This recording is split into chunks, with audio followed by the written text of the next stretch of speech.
Hi friends, రీసెంట్గా mobile polo clinic మా సొసైటీలో జరిగిందని నాకు వీడియోనైతే పోస్ట్ చేశాను. దానికి చాలా మంచి రెస్పాన్స్ వచ్చింది. ఇప్పుడైతే మేమున్న దగ్గరలోనే వేరే సొసైటీలో ఈ క్యాంపెయిన్ జరుగుతుంది. దానికోసం మేము వెళ్తున్నాం.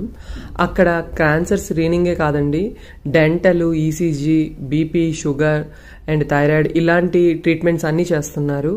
మార్నింగ్ 10 o'clock వీళ్ళు వస్తున్నారండి. ఈవినింగ్ 6:30, 7 వరకు అయితే మనకి ట్రీట్మెంట్ చేస్తున్నారు. నేనైతే నాకు డెంటల్ ప్రాబ్లం ఉందని చూపించుకుంటున్నాను. నాకైతే ఈవిడ సర్వీస్ అయితే ఈ మ్యామ్ది, ప్రాచీ మ్యామ్, చాలా బాగా నచ్చింది. ఎందుకంటే చిన్నపిల్లలకి ఎలా ట్రీట్ చేస్తారో నాకు కూడా అలా ట్రీట్ చేసి చాలా నీట్గా ప్రతిదీ ఈచ్ అండ్ ఎవ్రీథింగ్ ఎక్స్ప్లెయిన్ చేసి చెప్పారు. నేనైతే చాలా హ్యాపీగా ఫీల్ అవుతున్నాను ఈ సర్వీస్కి. ఈ బిజీ లైఫ్లో నాకైతే ఇది యూజ్ఫుల్ అనిపించింది. మేము ఉంటున్న ప్లేస్లో ఈ మొబైల్ పోలో క్లినిక్ కోసం మీకు చెప్పాను. మీరు ఉంటున్న ఏరియాలో ఇలా జరుగుతుందా, మొబైల్ పోలో క్లినిక్ అనేది ఫెసిలిటీస్ ఉన్నాయా అనేది నాకు కమెంట్ సెక్షన్లో చెప్పండి.